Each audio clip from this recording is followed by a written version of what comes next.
On the 11th of April 2021, 13 concerned people, led by independent member for Shepparton Suzanna Sheed, gathered at the convergence of the Darling and Murray River in Wentworth, New South Wales.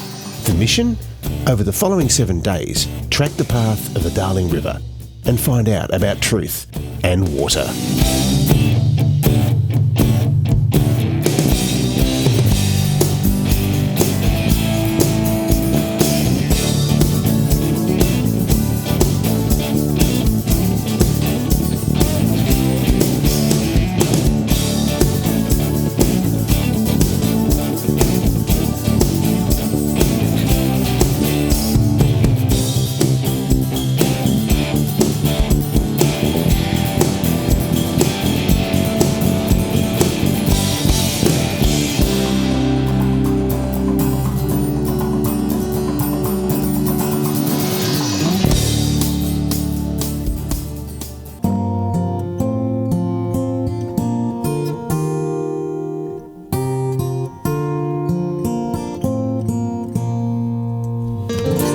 First of all, I'd like to welcome you all here we're at Kumialla, but Wentworth, day one of our trip, and I think we've got a great deal to learn along the way. We're beginning a journey tonight that will be really interesting. We'll get to learn a lot that we don't know, living where we do in the Goulburn Valley, and we threw the invitation out to the GMID Water Leadership Group, and a few people from that group are here. And there was sort of an expression of, if you film any of it and bring it back, that would be great because we can share the knowledge. Now, for a whole combination of reasons, and probably the first thing I'd caution you of is don't ever think or hope that there's really only one cause of a problem. The issues on the Lower Darling accumulated over 20, 30, 40 years. And there is no one single cause and there's no one single fix. And we had high security licences, which in New South Wales were originally specifically issued for permanent plantings, that never been anything other than a full allocation. And even on general security on the Darling, there'd never been anything other than a full allocation. Now, over about 15 years, that changed. And we got to the stage where we had the lowest reliable, or the least reliable, high security water in the basin. The approach up north, and this is one of the reasons there's problems up there, was they decided they'd keep on issuing licences on the basis that half of them would never be used. Then water trading came in, and if you weren't using it, you could cash it in, so they all got used. And that's one of the reasons there's some poor supply characteristics on formal licences up north. So historically, the Southern Basin has always been metered. My father had a Deffridge well, and he's been gone quite a while. We came under the cap in 93, 94.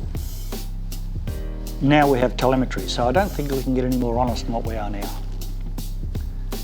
The Northern Basin, and let's face it, I used to go to the water meetings in Sydney when Alan was still going to school, and you'd see the barons from the north there, and they used to talk much better than I did. And when I said I only had 45 acres, oh really? They were rarely metered, and if you went up there now, you'd have a smattering of areas that are metered, and I would think the telemetry is probably missing in many cases. They came under the cap in 2003-04, 10 years grace to plunder the country, develop their dams.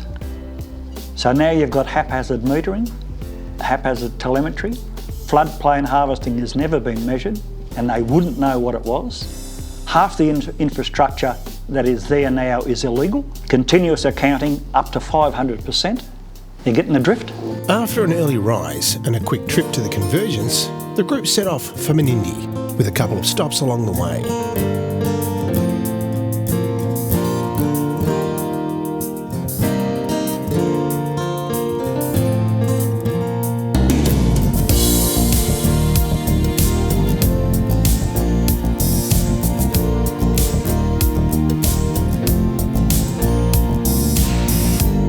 The first port of call, Rachel Strawn's property overlooking the Darling River. We historically had 120 acres of permanent plantings here. They were decommissioned last year in what was a long, hard-fought battle over 7 years because we were basically had our back to the wall and ceased to flows. You can't grow orange trees or vines. So MDBA will pull it out of the easiest access lakes, the top two, which is our secure water supply preferentially, and they pushed that down in 13-14, left stranded water in Corndilla and Menindee, and then they said, well, we think you've only got about 12 months water left. We can't guarantee anything again. So we'd been through it in the millennium drought, and then we'd had a full river here, which you'd be standing underwater for 3 years. We had water in the 10, 11, 12 was just massive. And then by the Christmas of 13, 14, they drained it, and we'd gone from excess to just nothing. And they said, well, this is the way we want to run it from now on. I was like, shit, well, we don't have a future. Last year was the first time that so 18 months, which was the 2019 and 20 event, was the longest in European history that this river had no water in it. The history going back even prior to the building of Menindee Lakes, the river never dried, or it dried in sections, but it never ceased to flow for more than 3 months. So we've done a really great job of stuffing a river. The thing was that you might not have had enough to run a paddle steamer to Burke, but there was always a small flow coming through, like it might come from the Bogan or the Macquarie or the border rivers. We were really lucky down here that we were the bottom of the funnel, that someone always contributed, which now they sit there and go, and you'll hear it in your floodplain harvesting talks, they go, well, the Gwyder doesn't, us not controlling or giving more water back with floodplain harvesting from the Gwyder is going to make no difference. And it's like, yeah, well, it won't, but if you put it all in the bucket, and it might not be your turn every year, but it does make a significant difference in the whole scheme of things, because some years you'll contribute, other years you'll get it from another river system. Well, the first words in the water sharing plans are that the dependent ecosystems of each system should be protected, number one. And it's like they've just forgotten about that, and they don't talk to each other, water sharing plans. MDBA reports, Water New South Wales reports, government reports, they don't like to say all the good stuff, because we know there's some really bad stuff. And if you've got a person coming in on the job 5 years later and they read the report, they'll go, well, shit, they did it perfect. But we all know who experience and go, well, you forgot about all these failings, and until they come out and talk to us, they go, oh, we didn't realise that was going to happen. It's like, well, it happened last time. So the fish kill, that was horrendous. And it just kept going and going. Like you saw on the news, the big one. But we lived with another 12 months of rescuing fish and coming down and just seeing massive cod floating, and just, it was horrible. Up at Menindee, they're like growing men, especially the Indigenous, just crying, walking along the banks. And we had actually friends, they actually rang us, they never ring us, and they rang us and they said, what's the Australian government killing their rivers for? And that's come from Germany within 2 weeks. So it was a massive turning point that we have really fucked up. And that's where it really, and it just keeps coming back. We have to have water sharing plans to protect the base health of the river first and foremost, and then you then take from there and you can sustain everyone.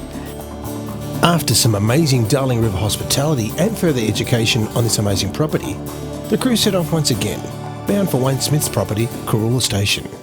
Yeah, we've got a 150,000 acre sheep property here. So we're about 45 river frontage here, kilometres.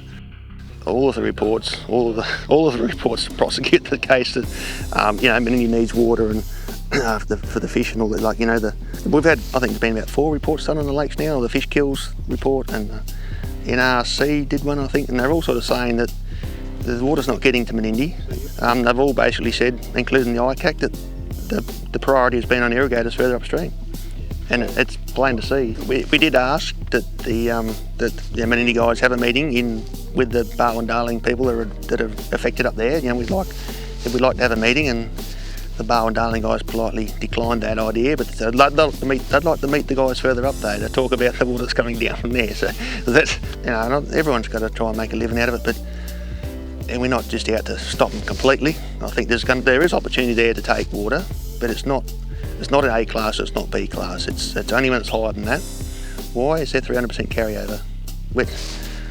I know at the start off they bought a whole heap of supplementary water out of the Northern Basin, and they said, we've done all this stuff, we'll take it out, but we're going to give you 300% carryover as a bit of a band-aid on the wound. But all that did was allow them access to more of the lower flows, because before that they could only access the supplementary flows, which are the higher flows, but now they've got 300% on their A, B and C class water. So suddenly they've been able to take 3 times of the more secure water.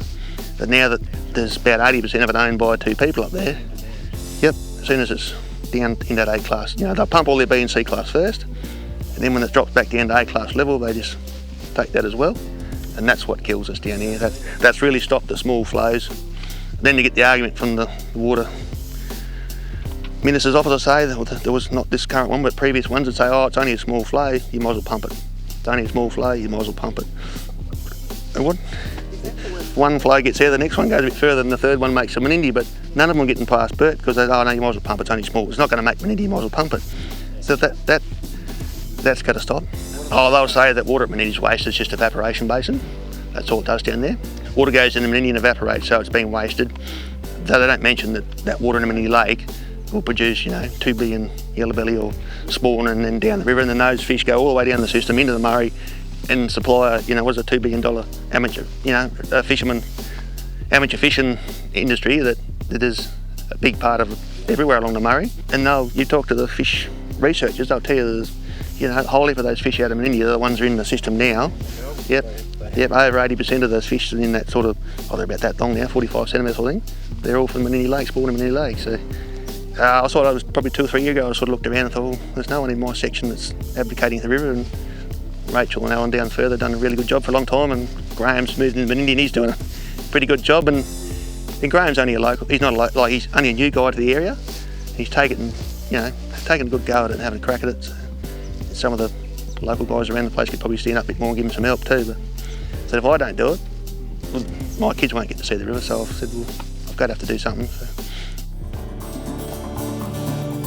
The group said thank you and goodbye to Wayne, and armed with the information about the Menindee Lakes, they stopped for lunch and then on to see Graham in Menindee.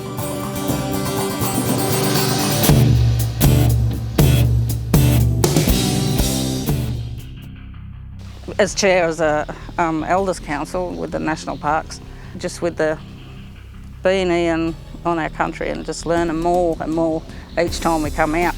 So, and with the river, it's just a big disgrace how they've treated it. Just seeing it like it is just damn disheartening, yeah. We can't go out on our country and do our camping with our kids and families. That's a lot where we learn them. And with the water situation, you couldn't even drink it or wash your clothes with it. You get this stinking smell. It's just rotten. Can be a destruction to our culture and heritage, because it's where we share stories, we teach our kids, the safety of the water. It got to the stage where, they were putting almost skull and cross signs along, water toxic, do not go near. We lost the connection of families. Young ones had to move off the country. The older people were getting sick.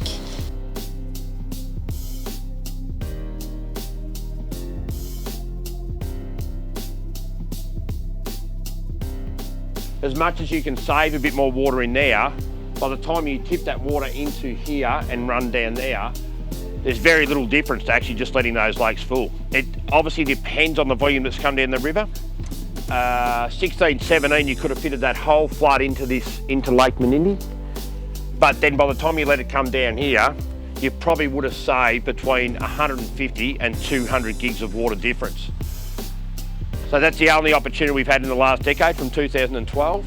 So if you looked at a 200 gig saving over 10 years, that's a 20 gig saving, because that's how the savings were always calculated as an average. So 20 gigs saved a year, and that's going to cost $500 million to put that in. So it defies logic at the moment. Unless you can get water down the system to here, then really it doesn't matter what you do in this section of the world, you can't save water. If it's not here, it's not here. But if you start to do the math, the 106, if you actually go back, it was to save 500 gigs in 1 year and then average it over 5 years. So the saving for everyone to stand here when we talk about, buy a high security licence back in the Murray, that 20 gigs of whatever you've bought back is 20 gigs that was going to be used every year, basically. To save 106 here, the thought process is you're going to get 106 gigs of water out of the Darling every year. That's going to help with that contribution, but it's not. You're going to end up with a shitload of water coming out of here in 1 year when it's wet in the Murray as well, when you don't need it, and then you're going to go dry for 4 years. And as we're starting to look at now, we're starting to look at decades of trying to average out those volumes. This flow coming down now is, we'll see in the next few weeks. It's really debatable whether it's going to come into these lakes or not. We're losing the environment without the water. Water is life. When we see photos of that little fancy thing that does, a guy come out and took photos, and when we say it's the lifeblood of our country, you actually see it where it comes into like creeks draining off the country, like little veins coming off the country. But without the river, there is, who are we? The Barkindji people, Without it, there is no practicing of any culture. Certainly for mine, the same mentality that we have here as a community is once that water arrives here, that's our water. Yeah. And we own it and we should have control of it, and we should say, and it's the same, if you come up into the Gwyder there, they'll say that's our water, it's flowing past our place. We want to take that water for our community, we're putting our kids through school, we're creating jobs. It's that same mentality, and I think it's a really hard one to break, but the part of the psyche in this community is there's absolutely no confidence that water's going to come down the river. When you see supplementary access being granted in the Gwyder, when the river hasn't got water from Goondiwindi to here, and the irrigators are getting supplementary access on top of their general security, you can see why people go, what the fuck? How does this work? Because water sharing plans work in valleys. That's got one. So if you look at the recent Namoy water sharing plan that's submitted to the Basin Authority, the rules of springtime flows or springtime supplementary access was 50-50. 50 went to the environment, 50 went to irrigators that could be allocated. The latest water sharing plan is 90-10, 10% to the environment, 90% to the irrigators. And if you look at why the rule changes as you come down the system in the Barwon Darling, why those guys lobbied hard to get better access, Class A, less restrictions and unlimited carryover, they're doing that because there's more water being taken up the top. So their business plan is failing as we speak because there's more water extracted up the top. The issue around that is that the basin plan was super political when it started. Everyone will talk about the fact that they did their best to get the states together to have something. For New South Wales to comply, they decided to have a water savings project here. It wasn't anything else, it was 100% water savings. It was to supply 106 gigs back to the basin plan that didn't have to come from irrigators.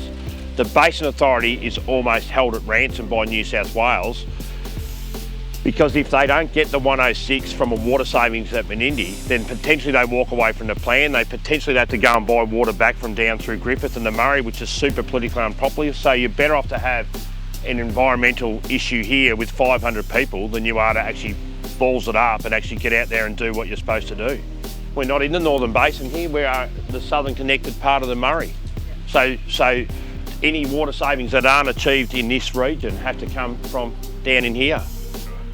So it was always the state government's intention to tell Victoria and South Australia and whoever wanted to listen that we've done a great job at Menindee. We've spent $500 million, we've put a wall in there. Here is our modelled savings. Go away, leave us alone, stop asking us questions about the Northern Basin because we've just spent $500 million there.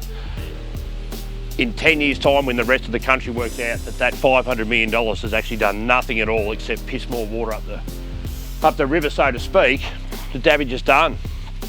Boxes have been ticked yeah. Graham's knowledge and passion for the Menindee Lakes and its people continued overnight and into the next day. where a tour of the infrastructure was enlightening. Seeing the lakes dry that has since filled, for many, was an insight into the structure of the ecosystem at play. Graham joined the convoy as they headed to Tilpa and Kalara Station and a home-cooked roast with hosts Julie and Justin McClure.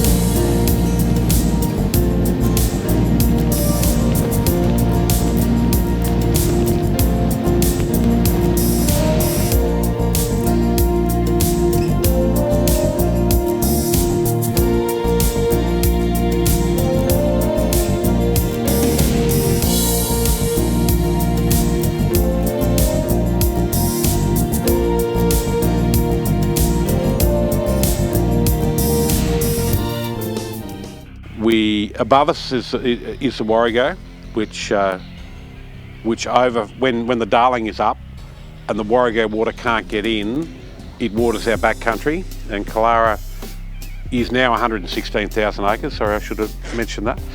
And we do run two other properties that did make up the Kalara run back in the early days. So we've got nearly 240,000 acres of what was 1 million acres that we look after now.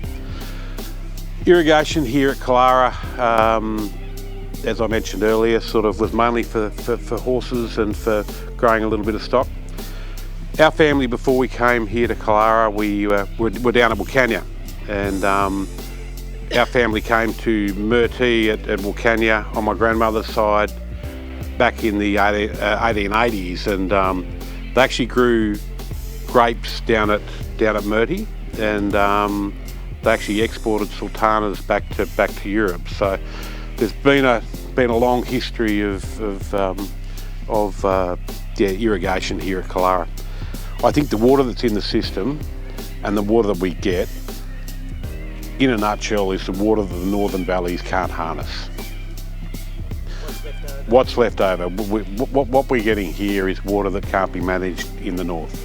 The only time they have an interest in looking after the Darling or looking after the communities in the Darling is when they have to, or being forced to, or when they can't actually harness what they've got.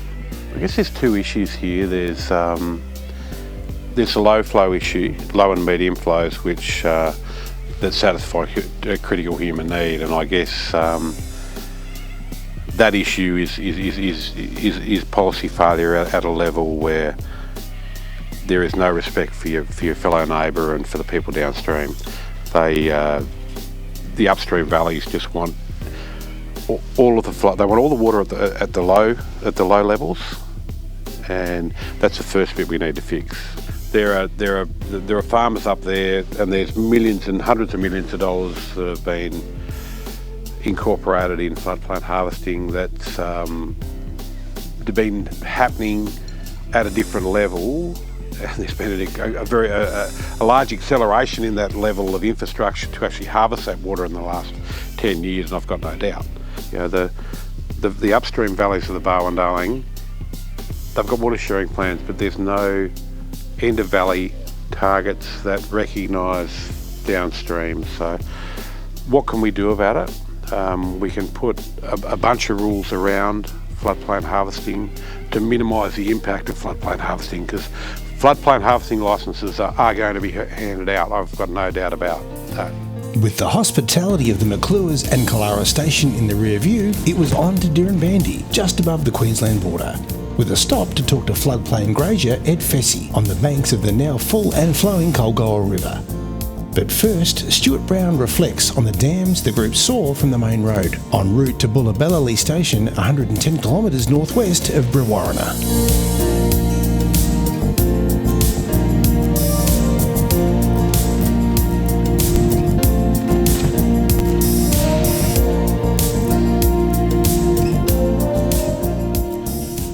So we've moved through what we've termed the downstream, and we're moving forward. We ran into some very large dams which turned out to be floodplain harvesting dams, and they probably commenced just out of Burke on the Wilcannia to Burke Road, and these were enormous dams. My background's dairy, and most dairy farms would use sort of 600 to 700 megalitres a year, average size farm.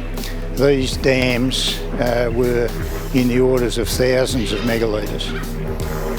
And I don't think we've seen anything like it, particularly in the Goulburn or the Murray system in Victoria. And these dams basically harvest floodplain water or locally falling water. And they're designed basically as a ring tank where the water is corralled into a catch drain, which is quite large, and then pumped into the dam storage, which is above ground. And probably the Gwyda's got the majority of the dams, but the Namoy as well.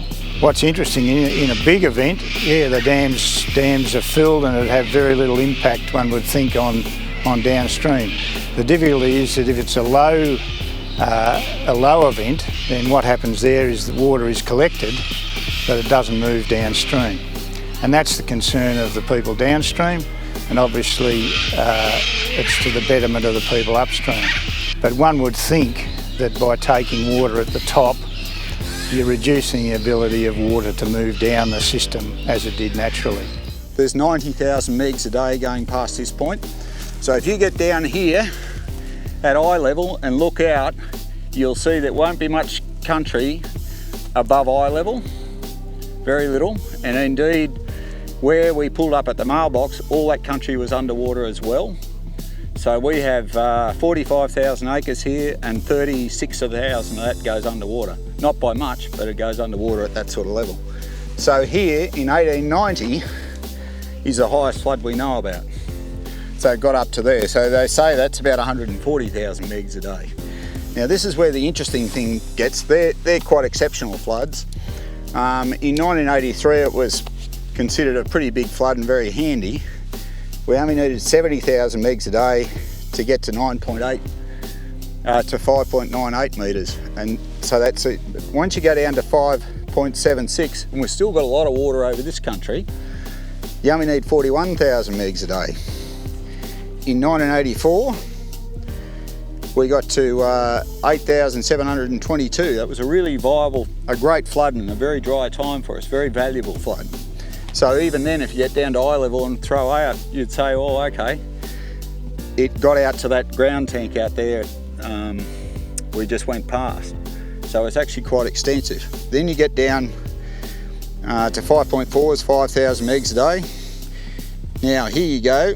This is where the flood in 1971 basically got to the bottom of the tree, and it was still very effective. It still got into some of the channels and gave us a bit of relief. Now I haven't actually got it marked on this one because I had two of these, and the one with a lot more detail on it, and I gave it to Craig Knowles, came out here many years ago and said he was going to put it up in the boardroom. So he took it and I think he chucked it in the bin because it showed you how much what happened. So down here we had a very equivalent, and this is the interesting part, in the 1984 flow peaked out at about 35,000 megs a day at St George, and so that after it bifurcates and before it got intercepted, that's what it ended up peaked down here. Now back in 2004, 2008, when we had the really big bun fights about water being pinched out here, it didn't even, an equivalent flow rate of that made about 2 metres in the Colgar. So that's the size of the interception and everything else and what that does. Now we've talked about the value of the flooding to us. We don't have to cultivate it, we don't have to do anything to it. Moisture makes money for everyone. They're also turning a blind eye to all the theft and everything else. And I get it where you guys have been heavily regulated, and I think I'm astounded that the lack of knowledge of the south of how the north's got away with so much.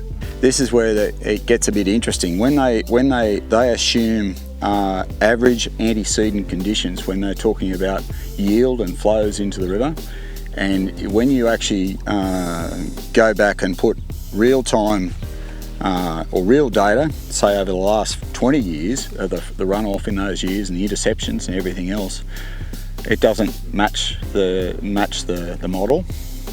And so much so, if you go back to the models that one of the big things in the Northern Basin Review, and I was a member of an august group called the Northern Basin Advisory Committee, and I was the only landholder, I think. There was a few irrigators, but by the end, there was 12 of us plus a chair, or 10 of us plus a chair, I think. By the end of it, 4 others agreed with me, and the irrigators didn't, and the mayors, they wanted to get rid of us. But they could see that this was going to come back to them, and the key issue was that you had 14 years from, I think, about introduction of CAP through to about 2010. Not once did the Barwon Darling CAP. I think there was 1 year where it might have levelled what the CAP expectation was, and I think they missed a pumping thing there for some reason or not. But all the others, they took more than what the CAP was said, and so they could never balance it. So what they did was they amalgamated the Barwon Darling with the lower Darling to balance the books. And so that was just an accounting, it's beautiful stuff. But what it said, the Vertesi report and all these 40 other reports that they've had since the Northern Basin Review's come out, all those reports kept pointing back to the same problem that turned up in 1991. We had the blue-green algae right through the Darling, headline stories. It's about water in the river. It's not about that. So it's about judicial recovery of water to make sure, in the low flows, to make sure we get end of system flows. So it gets back to your thing, but it's a bit more, it has to be finessed. It's nice to have a number, but you've actually got to, you got to have different tools to do it. This brings me to the toolkit measures, where they lowered the recovery in the Northern Basin from 390 down to 320 on the basis that they would manage these events more. Well, I haven't seen any management, and I also haven't seen any the toolkit measures introduced. And it was always bullshit. There was no way you can manage water in the Northern Basin because you don't have enough in storage, and when you do have it in storage, there's usually too much for anything. We need to be responsible about this hierarchy of use, and in that, so if we assume that there's this huge variability, and some of these things we can stack on when we've got plenty, and in the Northern Basin, in the 20% of years when we get big flows, everything's okay, the current water system works. But the 80% of time, which is where we all have the fights and the brawls, it doesn't work. And so that's where we're going to have to...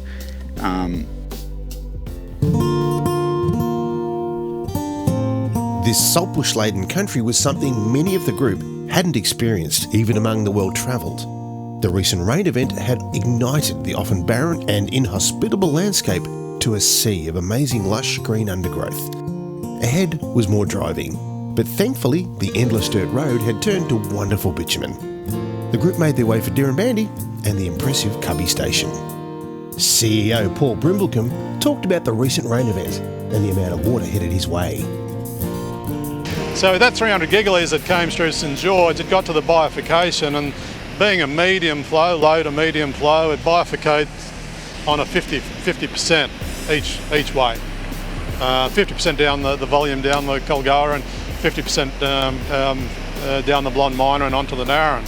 As it's coming through St George, the department there nominates the opportunity that then presents for irrigators to divert some of that water out of the flow at the time. So again, that structure in St George is a key structure for measurement and then ultimately determination of sharing of the resource as it works its way through the lower Ballon system. That water then becomes allocated towards what is required for the residual flow in the river and what's allowed to be extracted by irrigators. And the measurement continues on with various gauging stations down through these streams.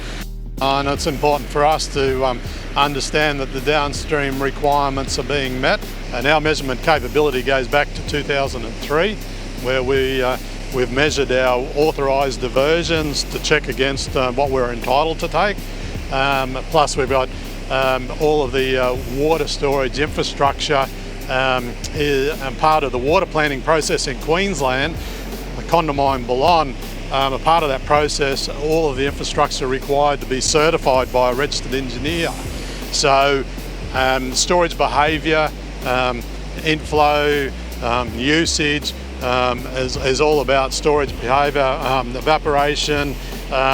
Is all calculated on a month-by-month basis, and they've got that data since 2003 to support endorsement of that the volume that we've extracted is in accordance to our authorised entitlement. At the start of the flow, in the event that we've got water on farm or we're starting from a zero water on farm, we have to provide that measurement to the department at the start of the flow.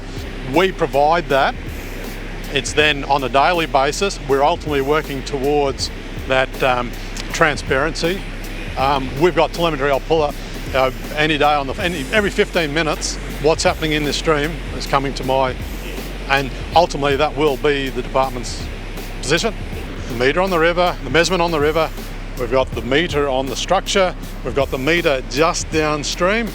We've ultimately got the measurement of the storage behaviour. And then as of today, the flow, we've ceased water harvesting at 6 a.m. yesterday morning. 15 minutes after the last piece of water finishes up in the storage, I can tell you exactly what volume's on farm. As you got around looking at the asset there around the farm today, you would have seen a fair bit of levee area, some 44,000 hectares. 44,000 hectares now is levee protected because of irrigation development on this farm. So when you look at the satellite imagery, that 44,000 hectares would have been inundated during that event if the development was not there. Would have been inundated. The consumption out on the floodplain through this measurement accuracy is in excess of 5 megalitres per hectare. So in the event that no irrigation development here on Cubby would have consumed some 200 gigalitres of water, which is in this report, just to show you the water balance from that flow event. And the 200 gigalitres that would have been consumed if the Cubby development was not in place, just so happens that was the entitlement we extracted last year. In the event if it's been more than 12 months before we've had an outflow into the Barwon-Darling, irrigators get instructed by the department to reduce their daily intake to 90% of their entitlement for a 5-day period. You may be across the media where Cubby recently press released that we're voluntary offering of 50% of our entitlement. That's when the river needs it the most, to get this pulse down. Now that's not going to deliver on a chunk of water to Menindee. It never was, never did. So it's the high flow events when there's 3, 4, 5 million megalitres that go through here. We take a share of that resource out, but it's a great volume that does then ultimately deliver on outcomes downstream. The main group got on the bus and was given an extensive tour of Cubby Station. Stuart Brown, Rob Priestley and Rob Brendell accompanied Paul in his vehicle, where they had the opportunity to drill down on the operations of the property. To all reports, Paul continued to be open and transparent with them whilst touring the infrastructure. After reuniting with the wayward gentleman and rescuing Paul at the entrance to Cubby, the group headed to St George for a lunch meeting with Boulogne Shire Mayor Samantha O'Toole and Council.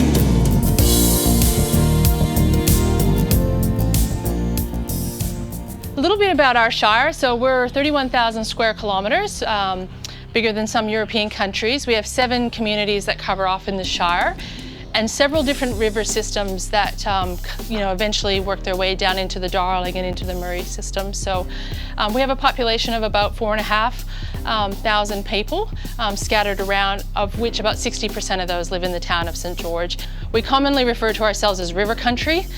And obviously, as you've travelled through, you've seen a lot of it is floodplain country. So, it's not unusual when we have a major flow to have massive parts of our shire inundated with floodwaters. And then we have flood harvesters, which you would have seen Cubby, which is obviously one of our bigger ones, but there's a number of a lot smaller mum and dad. And I suppose I always reassure people that corporates are still in the minority in our district, and although we do have a few big ones, and they are great corporate citizens in our shire, lots of the irrigators in our district are still mum and dads, or second or third generation farmers. just trying to have a life on the land, and they tend to be mixed. The flood harvesters obviously work on years of no water at all and then have water for some periods, so they often have sheep and cattle or other things, or they do cropping as well, dryland cropping, so pretty mixed as far as our irrigation industry. Having come from Dirranbandy and a long drive ahead, the group thanked the St George councillors and hit the road. Due to road closures thanks to the rain event, Howard Jones took the lead and the convoy headed for the New South Wales town of Moree for a 2-night stopover before heading home to Victoria.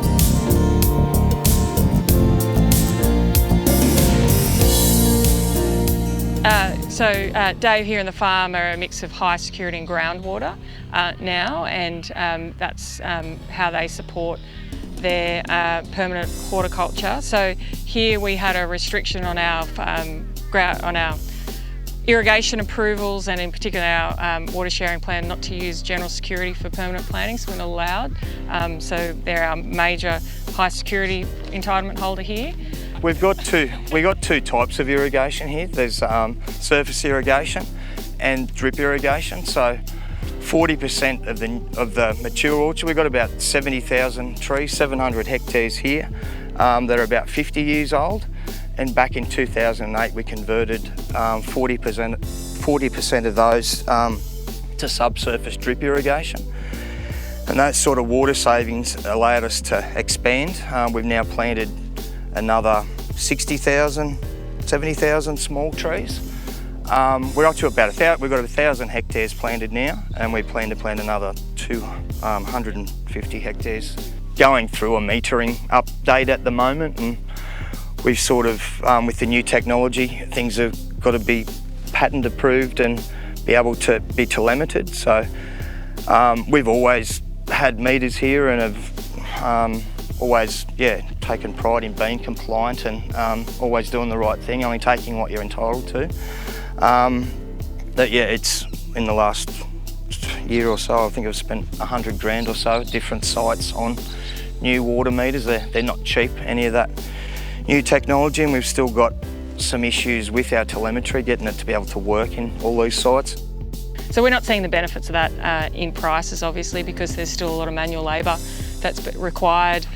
They won't give us the break-even point for the telemetry. I know why, because it's probably not going to be including surface water, and we probably need the state's groundwater on the system, and that's not a requirement. Often with the whole basin plan, we've had a discussion and we've focused so much on achieving the recovery targets or what the right volume is. We've sometimes neglected to have the really important conversation is what are we trying to achieve and what are the outcomes. But it is the other side of the story, a little bit about what they are trying to do. But they are maturing in understanding their entitlements a little bit. And they are changing the way they use those entitlements from what we have historically used them. And they'll be the first to say that they use them at a completely different time, rate and location than what irrigators did. And that is having repercussions. Irrigators can make decisions too to change how they want to use their water. And maybe if there's a new great crop that isn't grown in summer, that isn't cotton, that we can grow and make as much money out of, maybe we all shift to that and we'll completely change how the river's operated again.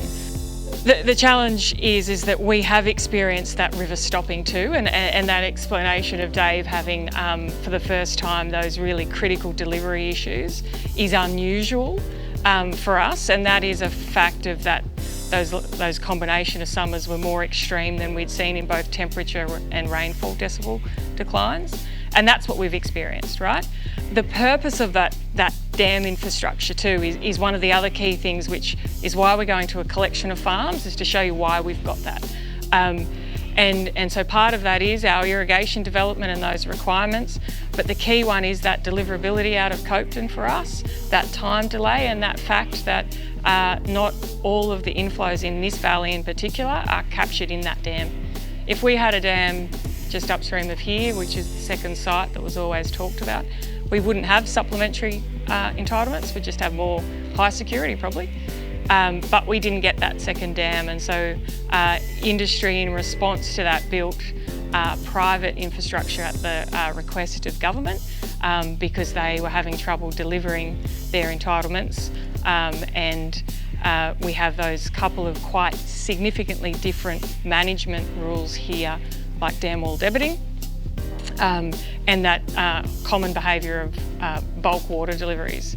They all combine together to explain why we do have on-farm storage. The other aspect too is we have always historically, and we are not shy from accepting the fact that we do floodplain harvest. It is an important source of water for us. It always has been. 2012 was the last time the entire valley, except just recently, had that scale of event. That's that time between opportunity. The problem at the moment is it is totally inequitable for someone at Corindi, or someone at Texas, or someone at the top of the Macquarie somewhere. I've got no idea. Somewhere where it rains this afternoon, they've got the gully's running tonight, and it's gone in the morning. Now we're in a situation where that's 3/5 of bugger all. It's going to make a difference to Menindee. But it's totally unfair for those guys to be stuck in a 48-hour embargo or something when they may only get 27 hours of access a year. Yeah, I think I've been growing my 40th cotton crop and I've probably seen 12 floods here. So we live on a floodplain. We don't complain about the floods. It's always a bit of work cleaning up after them. But the floodplain and west of us here, the ground here, we're 720 odd feet above sea level. You go 100 miles west, you're about 500 feet of sea level. But the Moree Shire, it just expands out behind us there up to 50 and 60 miles of water weaving its way through, and that's Moree. It's surrounded. Moree is one of the few towns surrounded 360 degrees by rolling black soil, and you get a year like this. And next year will be, the rest of this year will be a boom year for the town. We switched to citrus. We're growing cotton here for years because our farms, this one and the one over the road, really sit in the middle of the aquifer here, which is only 200 foot deep. We don't have high yielding bores. We generally pump between 2 or 3 megs a day, and our better bores are up to 5 to 6. We have nearly 6,000 megs of groundwater, some high security. Generally we're using, in a mix of water, we get all the grey water off Moree. We've been for years using about 12,000 megs a year, and we have pumped in the last 10 years up to 10,000 megs of groundwater in a year. So we sit in a really good part of the aquifer that's really clean water. So we needed to look for a crop up here that we could grow that could survive summer storms, because most of our rain's summer here. And we had 2 choices. It was oranges or pecans.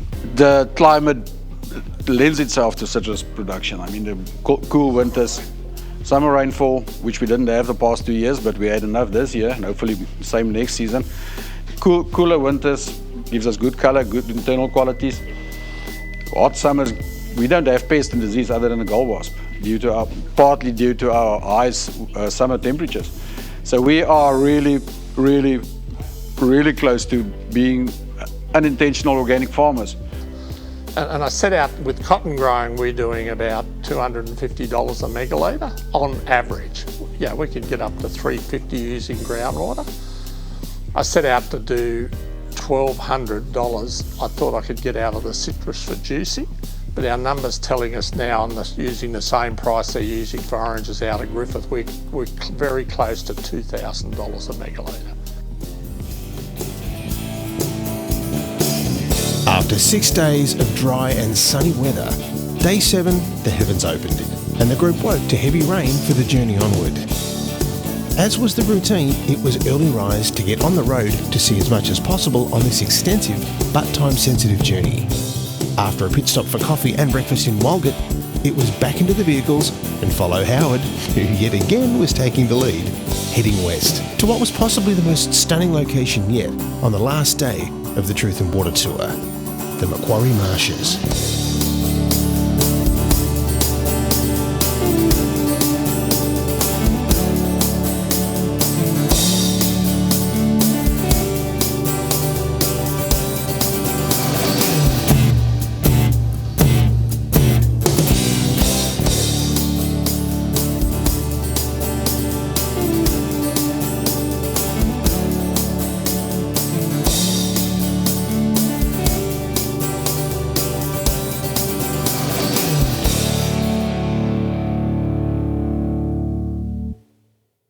basically what we've got, Burrendong Dam catches 2/3 of the water in the valley, and then 1/3 of the water in the valley comes in below Burrendong Dam.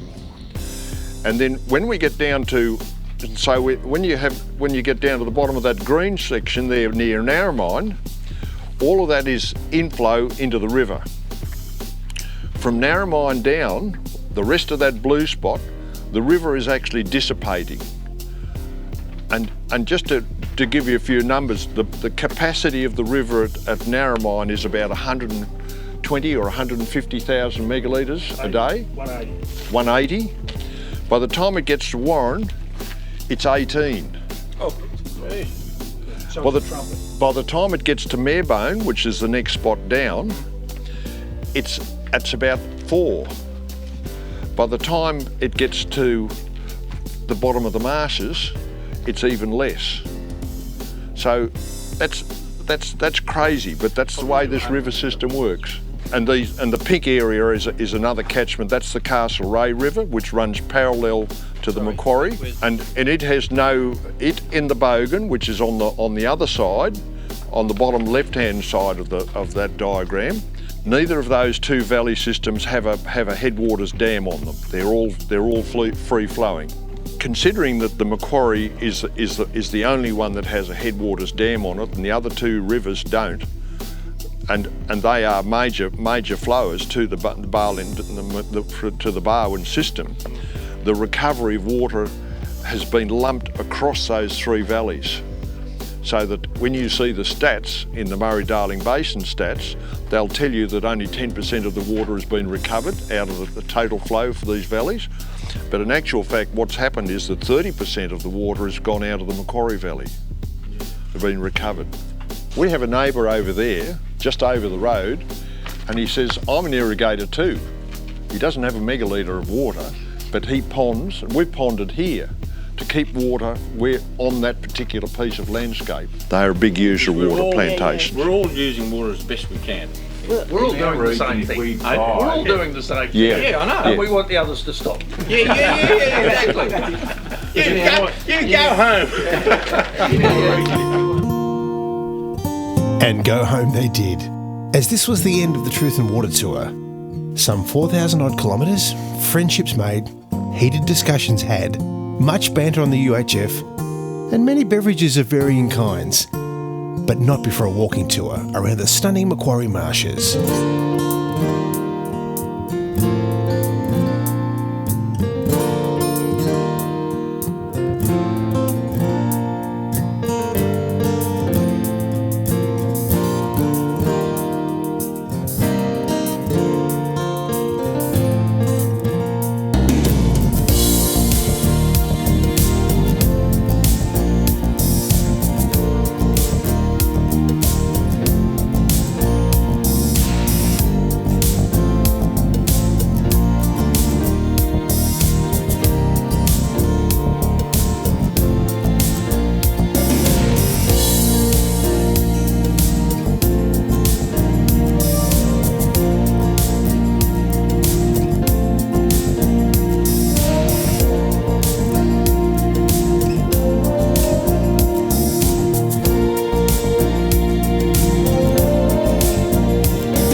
We've been involved in water down here forever, and the Murray-Darling Basin Plan is a very hot topic, has been for many years, and we keep hearing about what's been happening to the Darling River, floodplain harvesting and other issues in the north, in Queensland, in northern New South Wales, and we wanted to see for ourselves what was going on. So we treated it as a respectful learning journey, really, to find out from the people on the ground what they thought. I think it'd be fair to say that we've reached a conclusion that the vast number of dams that are there holding water have an impact on what eventually flows to the Darling River, and it's the Darling River and the Menindee Lakes, and ultimately, you know, no contribution coming out of the Darling River that really, you know, troubles us, and that was certainly one of the learnings we had.